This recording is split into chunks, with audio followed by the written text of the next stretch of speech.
Have you had trouble winning at low stakes poker? Majority of people who play lose, but you can win. Let's work on improving your game right now. First hand of the night, I'm going to get dealt pocket sixes in cutoff position. It's going to fold to low jack, and they're going to be putting in that $5 limp. Hijack's going to fold. Sometimes people will also be putting in a limp here with small pocket pairs such as pocket sixes. But if there's a lesson to learn starting out here, you should not be over limping this spot. It is really good to be putting in that raise here, because in some cases you're going to be able to take down all of the dead money in the pot, and this includes the small blind, big blind, and that extra $5 that the opponent in low jack put in by limping. So we will be making that specific play here. I'm going to be ISOing, and I'm going to bump it up all the way to $25. And it is going to fold all the way around to big blind. They are going to be putting in the call, but the original limper, I guess the hand isn't good enough. They're going to be laying it down.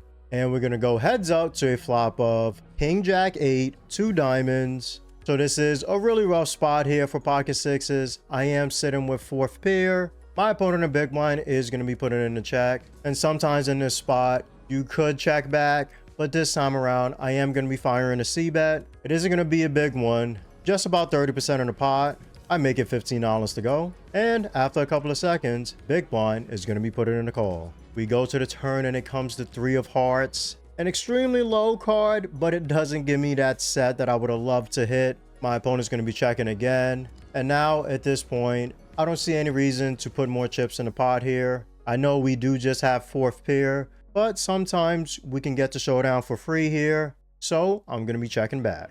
And we're going to go to the river, and it's going to come the ace of hearts. Really bad river there. Some draws did now complete, specifically straight draws, but at least the front end flush draw of diamonds did not. After a couple of seconds, my opponent's going to check. And yeah, this is what I talked about. I do manage to get the showdown here.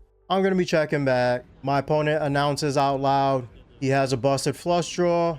I sold my pocket sixes, and we managed to scoop the first pot of the night. No complaints here, winning with fifth pair. That's a little bit of run good. Let's hope it continues for the rest of the session. Next hand of the night, I'm going to get dealt ace queen offsuit in big blind position. It's going to fold all the way to hijack. They're going to be putting in that limp for $5. Seems like cutoff has other plans here. They're going to put in that ISO just like I did last hand with pocket sixes. They're going to be bumping it up to $20. Button is going to be coming along with the call. Small blind folds, and now this is a tricky spot. Hijack did put in a limp, but majority of the times when people put in limps at 2-5, it is a sign of weakness and not a sign of strength. So I'm not too worried about hijack. And a really important factor here is that if I do put in a call, that means hijack's going to be putting in a call, and we're going to be taking ace queen offsuit 4 ways. Not really the type of hand that you want to take 4 ways here. We can do something a lot better in this spot. And yes, that's going to be putting in a 3-bet. Specifically, we're going to be putting in that 3-bet squeeze with all this dead money in the middle. Let's see if we can scoop it right here. I'm going to be bumping it up all the way to $110. And just as I said, hijack's going to be a bit weak here. They do lay down their cards. Cut off, the original person who put in that ISO is going to be putting in the call. And button is going to be laying it down. So I did get my wish. Better to go heads up to a flop, then take it 4 ways, of course, right? And it's going to come 8-8-5, 2 hearts. Not the kind of flop you want to see here with ace queen offsuit after putting in that squeeze. But hey, we do have 2 overcards to the board. And I do have a backdoor nut flush draw with the ace of hearts. So we are looking pretty good here.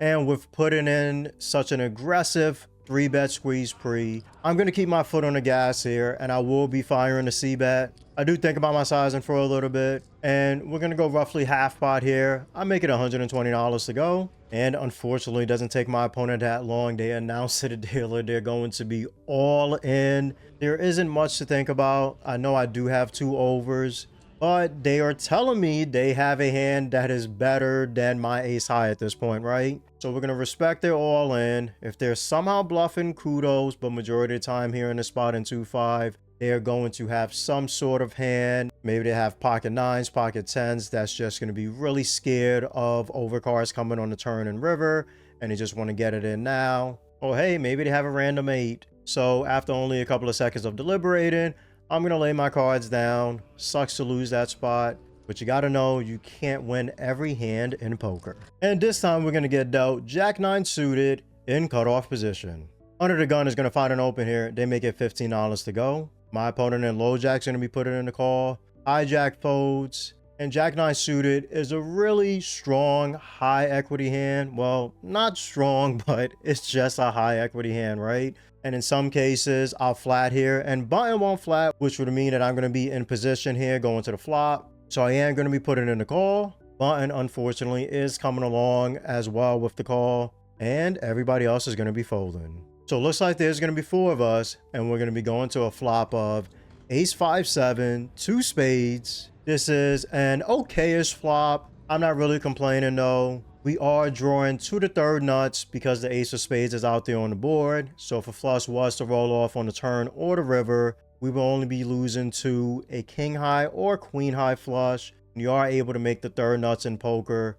You're going to make a lot of money, even in a 4-way pot. So let's hope we can get there. And also another thing to keep in mind here, I do have some backdoor equity to some straights. If a 6 and an 8 were to roll off, I would have a 4-card straight to the 9. So we do have more than just that flush draw equity here. The original opener is going to be put in a C-bet here. They make it $30 to go. Low jack puts in a call. I put in a call, of course. And button is going to be laying it down, which that is just music to my ears because now I have full position on everybody at the table. So there's 3 of us now, and we're going to the turn, and it's going to come to 8 of clubs. This is the exact backdoor equity I was talking about. I now have a gutter to what I would believe is going to be the nuts here.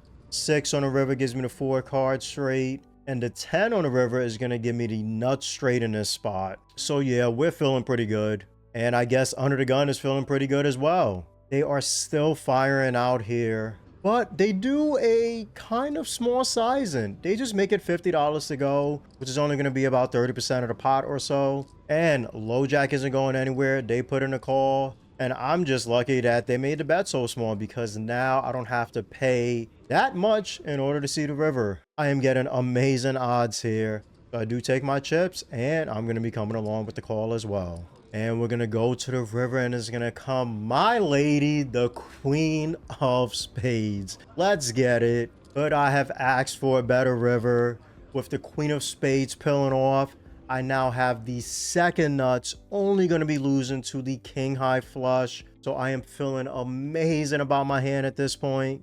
And I would love if under the gun just continues to bet here. But unfortunately, they're going to be putting in the check. Low jack is going to start grabbing some chips though. And they do put out a bet of $125. And with the 2nd nuts here, there is only going to be 1 play. Yes, only 1 play in this spot. So for the first time of the night, y'all know what time it is going to be, an Aunt Jemima moment. I am all in on the river with the 2nd nuts. Under the gun is going to fold. And I'm praying, hoping, saying, please call in my mind. Please call, please call, please call. But they're not going to be doing that. They are going to be laying down their cards. And they do turn up the ace of hearts. And they did say out loud, you got there, right? I did get there, but they're never going to know that. I'm just happy to scoop a pot here after losing that ace queen offhand. And even with me saying there is only 1 move there on the river, do you believe otherwise? What would you have done in that spot? Let me know, as usual, in the comments below. Another hand with a lady in it. We're going to get dealt queen jack offsuit in big blind position. Under the gun isn't finding a 3x open. They are finding a 4x open here, making it $20 to go. Low jack puts in a call, folds the button. They're going to be coming along as well. Small blind folds. And with so much money in the pot, I am going to be defending here. Do keep in mind though, something that's very important. When somebody opens more than 3x, when you're playing 2-5 or any stakes for that matter, you should mathematically be defending less. So if they open 4x, your range should tighten. If they open 5x, it should tighten up again, etc. as we're going down the line. But yes, I'm putting in the call, and it's going to be 4 of us again going to a flop of king 9 deuce 2 clubs. Extremely good flop here. Have the queen of clubs in my hand. I have some backdoor flush equity, And if a 10 can roll off on the turn or the river, I am going to have the stone cold nuts. Let's see if we can improve on our hand at some point. Not being a pre-flop aggressor here, I'm going to start out with a check. Under the gun is going to be checking as well. Low jack, however, is going to be firing out a bet. It's going to be roughly about 50% of the pot. They make it $45 to go. Button is going to fold. I'm not going anywhere yet, of course. I'm going to be putting in a call. And under the gun is going to be laying it down. So we're going to be heads up going to the turn, and it's going to come to Jack of Hearts. Not the exact card I wanted to see, but hey, no complaints. We will now have second pair, decent kicker, right? And I can still drill a 10 on the river for the straight. I'm going to be checking my option here. And after a couple of seconds, looks like they're going to be checking back. We're going to get to see a river for free. Let's go to it. And it's going to come to King of Diamonds. That's an extremely good river. There are only 2 kings left in the deck. Yes, they can have a king, but it's going to be less likely at this point. And something else that's really important, my queen kicker is going to be playing in this spot. And this time around, I am not going to be checking my option. I am going to be firing out a bet. So I'm thinking about my size in here, and it's not going to be a big one. I grab my chips. I just make it only $40 to go. And after a couple of seconds, looks like they're going to be putting in a call. I let them know, got queen jack offsuit, and they're going to be mucking their cards. Very nice bet there by me on the river. We managed to get an extra $40. Love the fact that I didn't check there. You either love it or you hate it. We're going to be dealt ace king offsuit, and at least we're going to be on the button. So 100% of the time, we're going to be in position. Under the gun +1 is going to be finding a $15 open here. Going to fold to hijack, and they're going to be putting in the call. Does make its way around to me, and I know some people are so scared and afraid of playing ace king. They never want to put a lot of chips in the pot. They tend to be very worried, but hey, that's not how I play with ace king. In this specific spot, we're going to be putting in that 3-bet squeeze. We're going to be bumping it up all the way to $95. Yeah, that's a pretty big one. Small blinds are going to fold. Big blind, for some weird odd reason, they're going to be putting in a cold call to my 3-bet. Wondering, what do they have here? Keep in mind, when you see people cold call big blind, it's really a weird thing, right? Under the gun, the original opener is going to lay it down, and hijack is going to fold too. So I got my wish. I got them to fold, but somehow big blind has a hand, I guess. But hey, at least there's only 2 of us. So we're going heads up to a flop of queen 3 deuce 3 diamonds. Oh baby, we're drawn to the stone cold nuts with the ace of diamonds in my hand. Beautiful flop for me. The only way it could have been better is if the queen of diamonds was the king of diamonds. But let's not get too greedy. Big blind's going to be putting in the check, and I'm thinking about my size in here. I'm not going to go too big. I grab my chips. I just make it $65 to go. And after a couple of seconds, my opponent lays it down. See, this is how you're supposed to play ace king. I know it can get complicated in so many different spots. But wasn't it smart putting in that 3-bet squeeze instead of putting in that flat on the button, and then we have to go 4, maybe 5 ways to the flop with ace king? I love the play there. And hey, we just won a big pot, and all I had to do was c-bet on the flop and take it down. So just like I said, I love me some ace king. And if you disagree and hate it, let me know your reasons why in the comments below. Next hand of the night, we're going to get the ace queen offsuit again, but this time we're going to be in cutoff position. Does fold to my opponent in low jack. They're going to be putting in that limp again. And when it makes its way to me, if you haven't already engraved this rule in your mind, you might as well do it now, because yes, we are not just over limping ace queen here. We're going to be putting in that ISO again. We're going to be bumping it up all the way to $25. Does fold to my opponent in big blind. They're going to be putting in the call. And once again, the original limper is going to be laying it down. So it's so funny. I'm not getting to take down the pot completely pre. There's always one person behind me that calls, but then the original limper, as I have been saying, and they are confirming how weak they are because they can't even call my ISO pre-flop. So we're going to be going heads up to a flop of ace jack king rainbow. Very nice flop here for ace queen. I flop top here, best kicker possible, unless my opponent in big blind is one of those people who doesn't 3-bet ace king. I mean, that would suck, but hey, it is a thing at 2-5. Let's just hope they don't have it. They're going to be putting it in a check. And keep in mind for this hand, my opponent is a bit short stacked. They started the hand with only $290, which is going to be 58 big blinds. And I'm thinking about my size in here. I do grab my chips. I'm going to make it $15 to go. My opponent's not going anywhere yet. They're going to be putting in a call. We're going to go to the turn and it's going to come the 5 of clubs. Now this is starting to change the situation here on the board. Backdoor clubs are starting to come in. My opponent obviously has some piece of the board, and now they can even have a flush draw to go along with it. On the turn, they're going to be putting in the check. I still really like my hand here, and I am trying to get the pot to a point here where I can jam on most rivers. Yes, that's where my thought process is right now. So after they do check, I am thinking about my sizing, and we're going to be bumping it up a lot more than we did on the flop. I grab one black chip and I toss it in the middle, make it $100 to go. And after a couple of seconds, they're going to be putting in a call. We're going to go to the river and it's going to come to 10 of hearts. Oh, baby. We just rivered the stone cold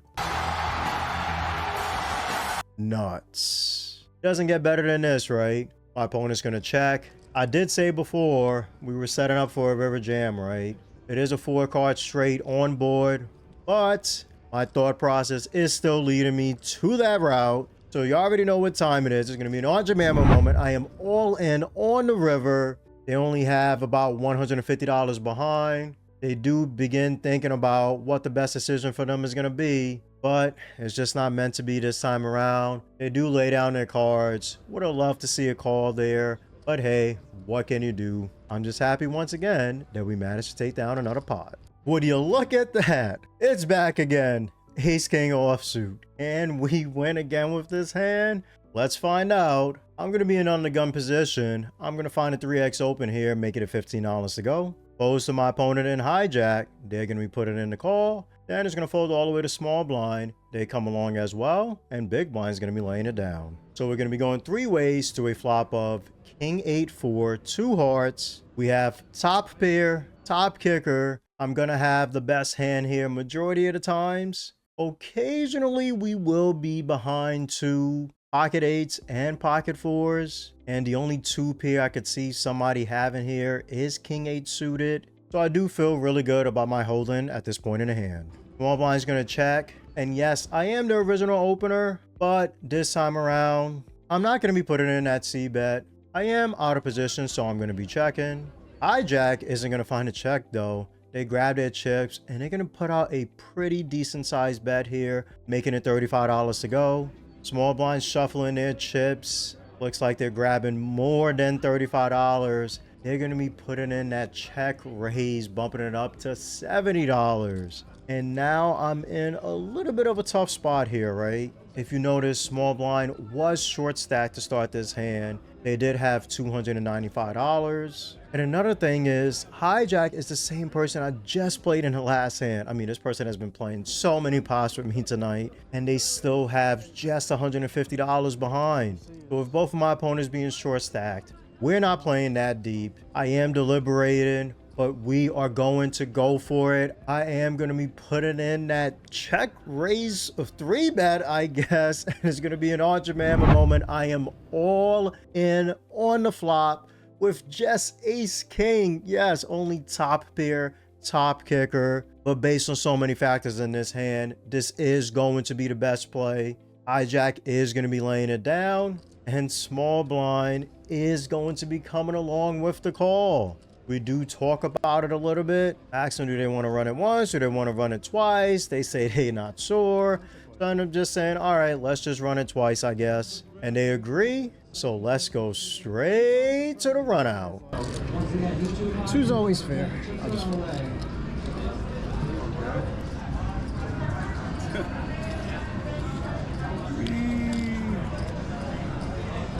Oh, I win. And what an amazing run out. They turned over the ace-5 of hearts, having a pair and a flush draw in their hand. We managed to dodge hearts 2 times and no 8 or 5 rolled off at all.